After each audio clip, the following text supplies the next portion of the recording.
है classroom management. जब भी क्लासरूम मैनेजमेंट की बात होती है तो हमारे जहन में सिर्फ एक ही ख्याल आता है कि डिसिप्लिन बहुत अच्छा होना चाहिए, डिसिप्लिन पर फोकस करना चाहिए। मगर ये ख्याल दुरुस्त नहीं है। डिसिप्लिन के साथ साथ हमारा फोकस स्टूडेंट्स की इंगेजमेंट पर भी होना चाहिए। जब स्टूडेंट्स इंगेज हो जाएंगे तो हमारा डिसिप्लिन ऑटोमेटिक बेहतर हो जाएगा और क्लास भी बहुत अच्छी तरह से मैनेज हो जाएगी। क्लास को कैसे मैनेज किया जाए इसको समझने के लिए हम आसान 5 पॉइंट्स की मदद लेंगे। सबसे पहला पॉइंट है टीचर्स रोल। स्टूडेंट्स का बिहेवियर टीचर पर डिपेंड करता है। बातों बात ऐसा भी होता है कि स्टूडेंट्स का एक ग्रुप किसी एक टीचर से अच्छा बिहेव करता है और स्टूडेंट्स का वही ग्रुप किसी दूसरे टीचर से अच्छा बिहेव नहीं करता। यहाँ फर्क टीचर का है। ये टीचर की जिम्मेदारी है कि वो सबसे पहले स्टूडेंट्स के बिहेवियर पर फोकस करे, डायरेक्ट लर्निंग पर ना जाए, बल्कि सबसे पहले स्टूडेंट्स का बिहेवियर बेहतर करने की कोशिश करे, उसके बाद पढ़ाई पर जाए। इसके बाद नंबर 2 है B N authority. B N authority का मतलब ये है कि टीचर को अपने आप पर मुकम्मल खुद एतमादी होनी चाहिए। उसे ये यकीन होना चाहिए कि स्टूडेंट्स को जिस डायरेक्शन में लेके जा रहा हूँ, जो उनको पढ़ा रहा हूँ, वो बेहतरीन है। टीचर अपने आप को स्टूडेंट से बेहतर मानकर टीचिंग करे और साथ साथ स्टूडेंट्स की मुनासिब इज्जत और हौसला अफजाई करे। याद रहे, अगर स्टूडेंट्स टीचर से खौफजदा होंगे तो वो अथॉरिटी नहीं होगी।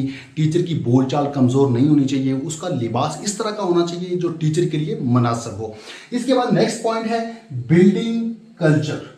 क्लासरूम का कल्चर टीचर बनाता है। इसके अलावा टीचर को चाहिए कि वो रस्म और रिवाज के मुताबिक फैमिली तर्ज का माहौल बनाए। इससे मुराद ये है कि स्टूडेंट्स की बर्थडे बनाई जाए। महीने के आखिर पे जिन स्टूडेंट्स ने अच्छी कारकर्दगी पेश की उनके नाम वॉल्स पे या फिर बोर्ड पे डिस्प्ले किए जाएं। इसके बाद नंबर 4 है जिसको कहा जाता है क्लास डिसरप्शन। डिसरप्शन का मतलब है खलल डालना, इंतशार फैलाना। इसकी 3 टाइप्स हैं, minor disruption, chronic and major disruption. Minor disruption किसको कहा जाता है? ऐसा डिसरप्शन जिसमें स्टूडेंट्स को सजा नहीं दी जाती और ना ही अपना लेक्चर रोका जाता है। इस डिसरप्शन को कम करने के लिए आंखों के इशारे या फिर मामूली इशारों की मदद से समझाने की कोशिश की जाती है। ओवर रीच नहीं किया जाता जब तक कि कोई बड़ी डिसरप्शन ना हो। इसके बाद नंबर 2 है क्रॉनिक डिसरप्शन।